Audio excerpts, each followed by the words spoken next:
I'll be using the dataset provided in Kaggle Adult Census Income. The link for this dataset will be given in the video description. So first of all, I'll open SAS Enterprise Miner. Due to time constraints, I've already built the model, but I'll show you how to do it. So first of all, when you open SAS Enterprise Miner, go to File and click on New Project. A new project will be created. Go to this Diagrams tab and then right click and click on Create Diagram. Give the name of any diagram and you'll get a blank canvas like this. So the first thing that you have to do is you have to import a data file. For that, go to this Sample tab and click on this File Import and drag and drop it here. Now when you click on this File Import, you will see properties related to it here. Now while importing a file, just click here and you'll see options for importing this file from either your computer or SAS servers. So if you have a file on your computer, just click on browse and select the file that you want to upload and click OK.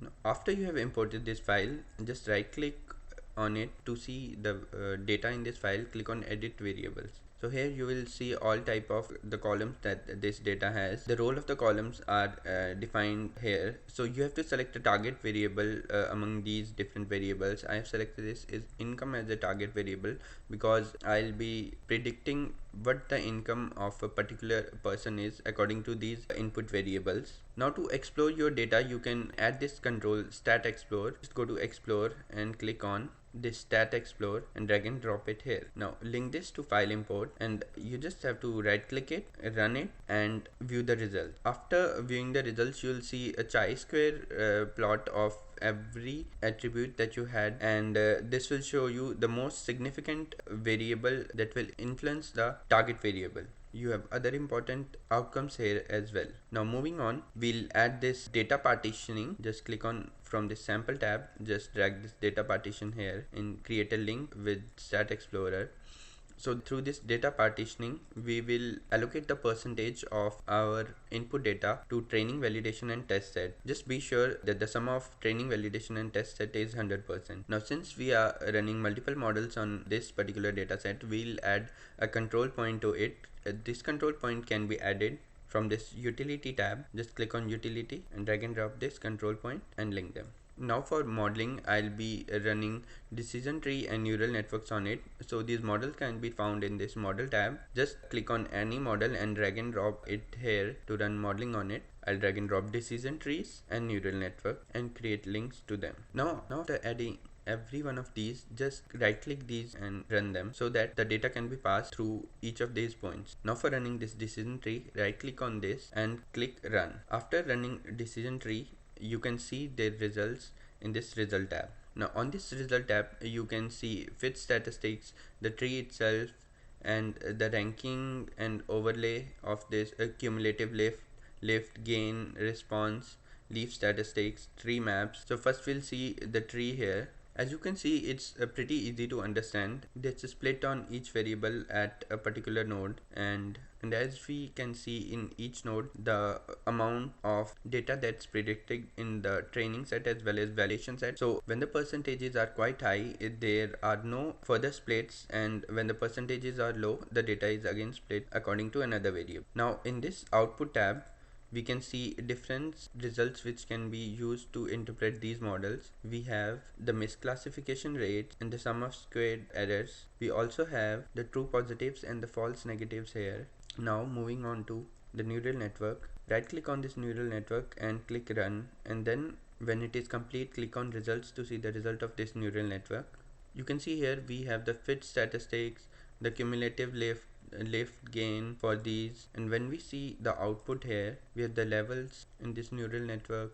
We have the misclassification rate as well as the sum of squared error and average and root mean square error. We can also see the true positives and the false negatives here. Now the accuracies of a neural network can be increased by optimizing the neural networks. In this case, when we click on this neural network and click this optimization tab, we can see that the maximum iterations it does is 10. Now I have created another neural network. In this we have the same data set, but in this case we have the maximum iteration set to 200. So when we run this neural network, it will have a better results than this particular neural networks, and we can compare the results of these neural networks in this model comparison, which we can get from this access tab. Just click on this model comparison and drag and drop it here and create the links.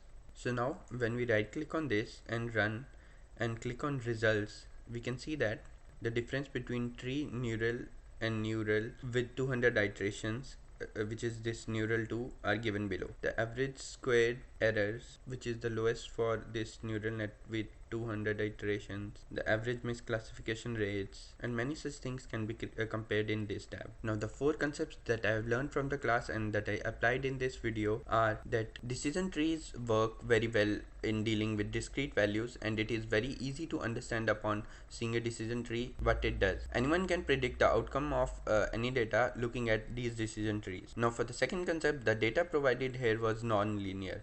In general, neural nets are supposed to work better for non-linear datasets. As you have seen in this case, the results for neural nets were better than the decision trees. Now the third concept was that neural nets perform better with increasing data or performing more iterations of the data. As we have seen, with 200 iterations of the same data, the neural net was able to perform better. Now for the last concept, as we can see, having all these different data models, we can use parameters like true positives and false negatives to calculate the risk involved with predicting using these models. So we can use these parameters applied to different models and see which model is the best in terms of cost associated with the result of these particular data models. That's it for this video. Thank you for watching.